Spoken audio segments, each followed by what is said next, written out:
I'm a metastatic patient, and I'm also introducing the topic of redefining palliative care.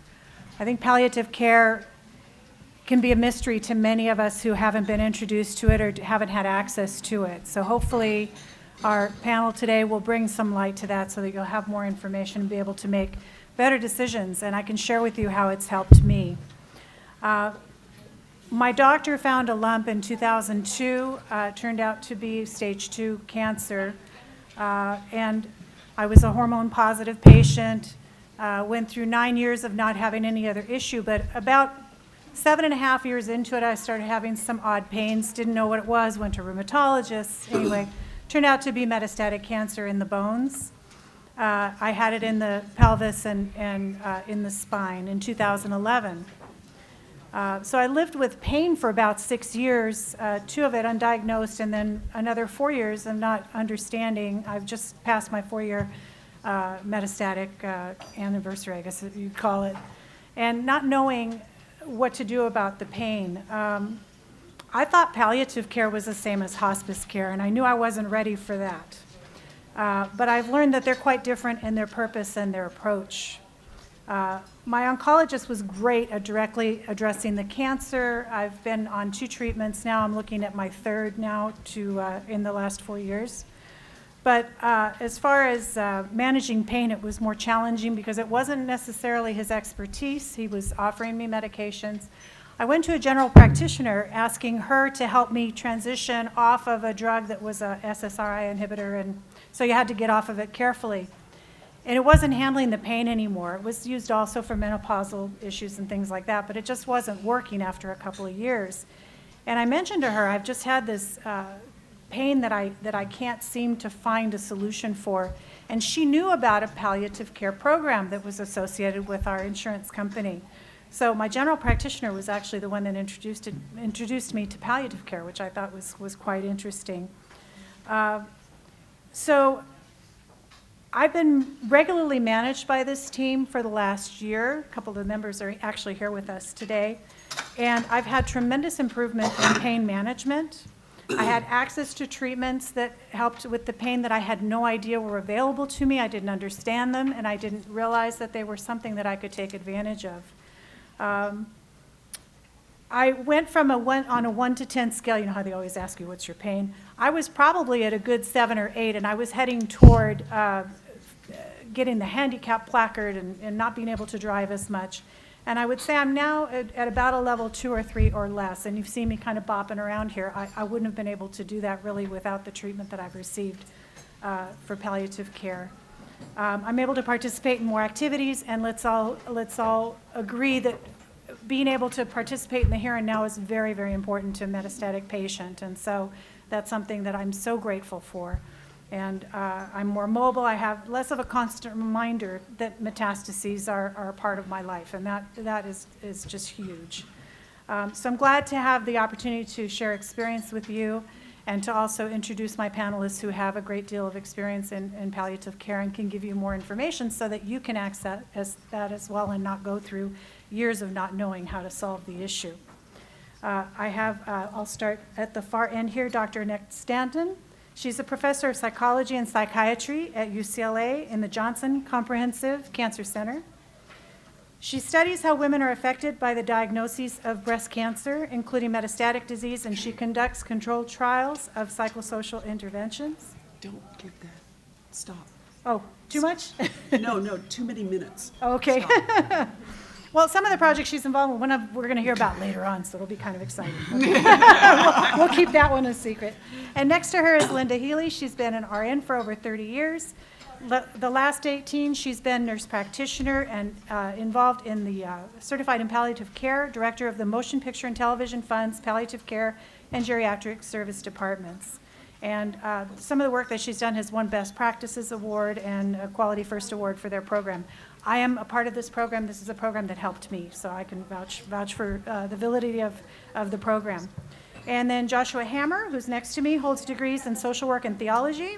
He's also with Motion Picture and Television Fund and part of the palliative team as a licensed care social worker with experience in hospice and outpatient neurology, advising patients for issues such as homelessness, chronic medical conditions such as ours, end-of-life issues, things like that. So what I'd like to do is turn now the discussion to our middle participant here, Linda Healy, and see if she can help us redefine what palliative care is. Thank you.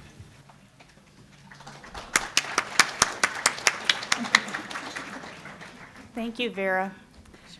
I'm going to take a little walk down memory lane back to 400 BC, where Hippocrates, the father of medicine, described the duty of medicine as to cure sometimes, to treat often, and to comfort always.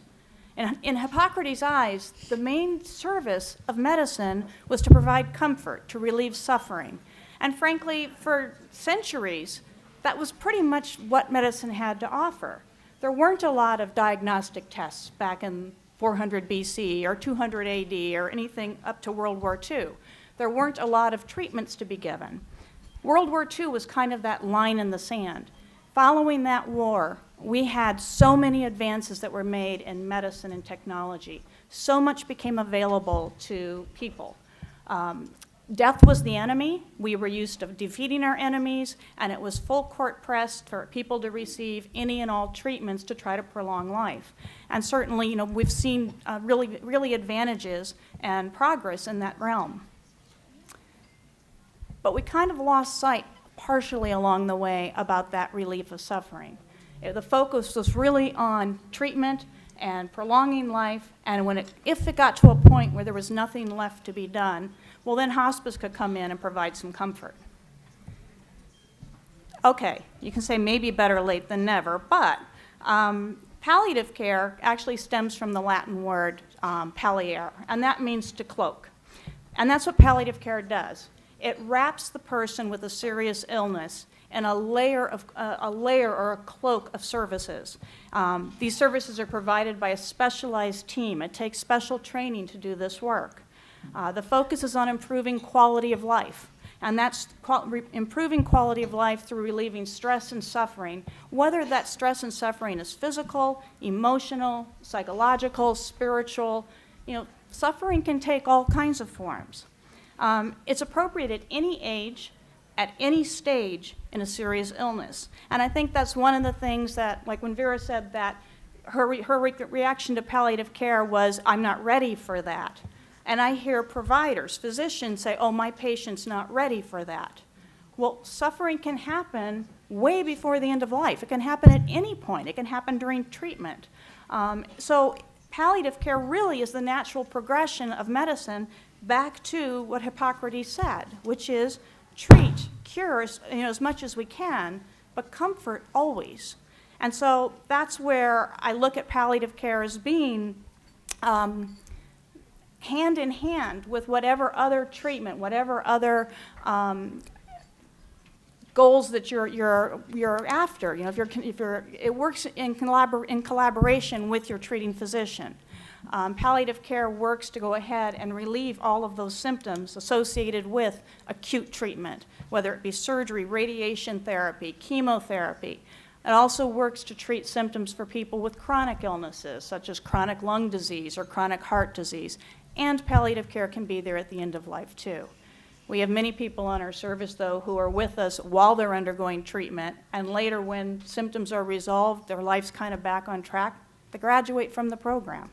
And we have people that we stay with till the end of their life. So palliative care can be in at all stages.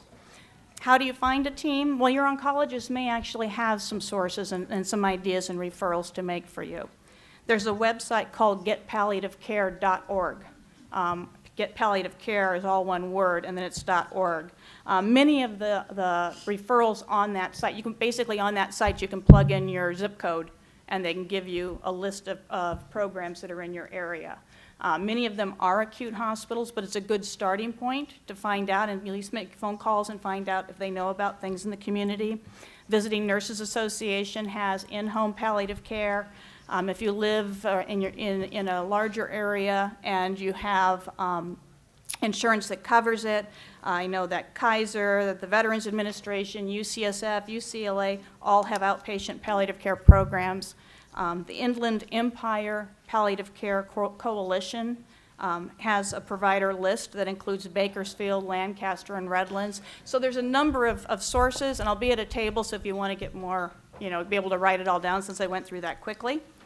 And then just lastly, I'm going to just finish with just a little bit of really exciting legislation that's happening on the federal level. Medicare is they're currently drafting what's called their Medicare Oncology Care Model. And in that model, they're saying that anybody on Medicare that has a cancer diagnosis and is receiving chemotherapy, that they're going to be required to also have palliative care referrals offered to them. Medicare is recognizing the importance of you don't wait to treat the symptoms and relieve suffering when the treatment's done.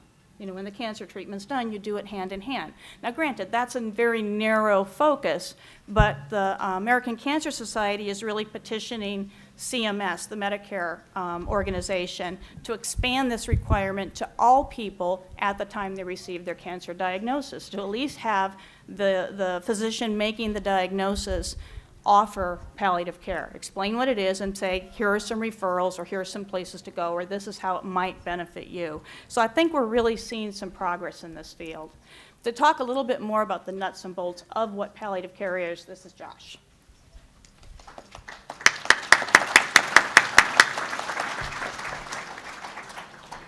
Thanks, Linda. Yeah, my name is Josh Hammer. I'm the social worker with Motion Picture and Television Fund's palliative care team. And I've been tasked with kind of describing what does that team look like. How's that? Is that better? Okay, thank you. So in 2001, the National Consensus Project for Quality Palliative Care was formed by many industry leaders from the different disciplines. Physicians, nurses, social workers came together and really had this aim of wanting to put into practice best practices or gold standards for palliative care to continually improve the quality of the care that the patients were receiving. And since 2001, they not only released their initial clinical guidelines, but they've come out with 2 revisions, with the most recent being in 2013. Those are the ones that I'm going to reference as we speak. And then thereafter, I'll also give some examples of what does that look like over at MPTF, where Linda and I both practice. So the guidelines for a palliative care team, what does it look like components-wise? There's 4 pillars, 4 disciplines that are the gold standard: physicians, nurses, chaplains, and social workers. This structure aims to add an extra layer of support in addition to, and not replacing, the physicians and care that a patient is already receiving from their primary care and their specialists. The idea is these individuals are going to have some advanced training in palliative care, as Linda was mentioning, in symptom management, as well as addressing the psychosocial and spiritual concerns that patient and family may be experiencing as they're undergoing treatment or deciding which treatments to engage in. We're offering that support during that time. Additionally, each of these individuals have been required or recommended to have advanced certifications. So the professional organizations associated with these disciplines have come out with certifications. At MPTF, Linda Healy, who is the director of palliative care and our nurse practitioner, is certified in palliative care. Our physician is certified in palliative care, as well as our chaplain, and I'm currently working on my certification through NASW. NCP, the National Consensus Project, also recommends that beyond these 4 disciplines that are the standard, that there should be an access of ancillary services as well. That includes registered dietitians, occupational, physical, or recreational therapists, child life specialists, psychologists, and so on. We have the benefit at MPTF of having registered dietitian on staff. We have a geriatric psychiatrist in-house, as well as we make frequent as needed referrals to PT, OT, massage, acupuncture, etc. The last component of the team is the standard is also include palliative care trained volunteers. So one of the things that we have is at MPTF, we have a robust community and campus-based volunteer program. And what we're working on is to expand the palliative care training for those volunteers so that should any and every palliative care patient request one, we have a match already available for them. What does it look like in practice?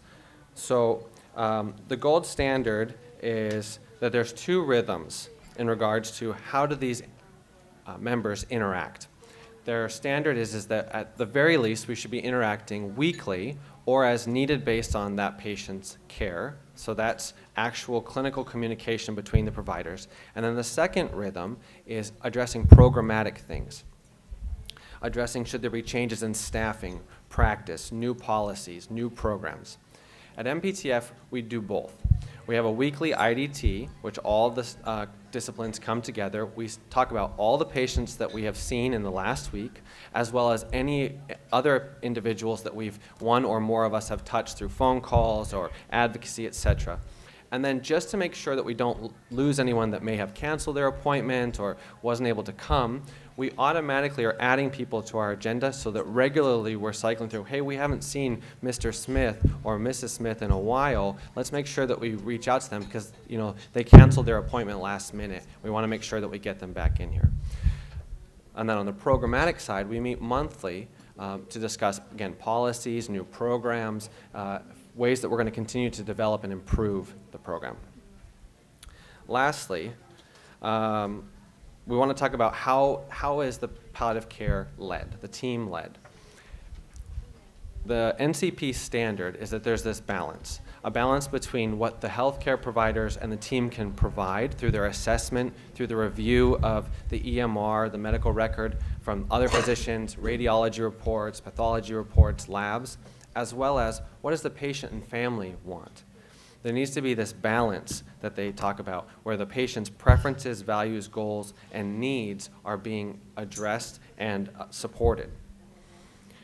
So what we do at MPTF is that our practice is that in an initial consult, you're going to spend 30 minutes with chaplaincy and social work, followed by an hour with the physician. This is far more than the normal standard of you get 15 minutes with your primary, maybe a little bit more with your specialist. And during that time, there can be a review of what's been going on, the psychosocial issues behind it, what new reports have been happening, what previous treatments have been engaged in. And then the idea is we're wanting to provide our assessment and our education and our recommendations to be tempered by and directed by the patient. Should the patient decide to not seek any treatment at all? Should the patient decide to go in a direction that wasn't initially recommended? We're going to continue to offer that support. It isn't like, well, I decided I'm not going to seek treatment. It's okay, well, you're going to need to go back to your primary, sorry for you. No, we're going to continue to provide that care throughout and as long as they desire to have us available. Our services through MPTF, is a beautiful thing, are totally fund-sponsored through chaplaincy, social work, and through our nursing. And then our physicians are a great bond with UCLA Health. And so the doctor bills, but the team, we can continue to provide services free of charge as long as they want. So I'm going to hand it off to Dr. Stanton to talk about the psychosocial benefits of palliative care. Thank you.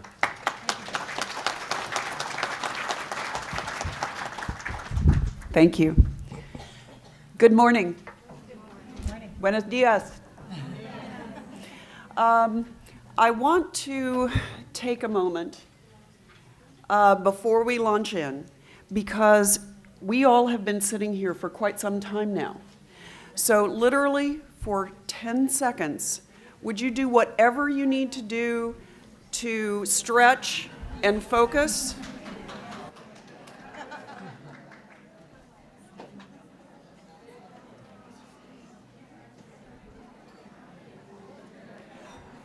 Okay, that was your 10 seconds. Please sit down or keep standing. Either way is fine. Now, you're going to be in for a treat after I talk because we have a premier expert in mindfulness who will take us through an exercise, Diana Winston. But I thought we needed that before that. So, I am Annette Stanton. I am a professor at UCLA, and I am very honored to be here because 2 years when I had the honor to be here with a much smaller group, I actually met some people who are very meaningful in my life now. And I so appreciate that. And some of you are in my research now, even though you actually probably don't know it. I want to say a couple of things as we launch in. First, my career primarily has been devoted to understanding how people cope with very difficult experiences in their lives. And it has focused primarily on people with cancer, primarily breast cancer. So my table this afternoon will be on coping. And that's my heart in my research. However, if you have your schedule, don't do this literally, but figuratively, look, I'm at the coping table. Let's change that label to living as well as you possibly can every hour that you can with metastatic breast cancer. Now, because that's now what my research is about. Third, also at my table, you notice, maybe you already have, that I have a cough. I am not contagious, or I would have not come here today. I am not contagious, so please feel free to come to my table. Okay, now let's launch in. I want to first mention something that Dr. Sledge mentioned, which is exceedingly important, and that is research. Everything I'm going to say today is based in the evidence. And it's not the evidence about genes, it's not the evidence about the immune system, although it has implications for the immune system, but it's about how we can live well with metastatic disease. It's the science that's important and that you all are contributing to. Okay, so palliative care. I have never considered myself a palliative care researcher, and I am not today. So I need to define palliative care for you in the way that is consistent for my research and my clinical work. I am a clinical health psychology scientist, so I do have a PhD in clinical psychology. But I have never considered myself a palliative care researcher. Now, I always have to have an acronym or some letters. We heard lots of letters from the physicians so far today. Well, my letters are PPC, and that stands for personalized palliative care.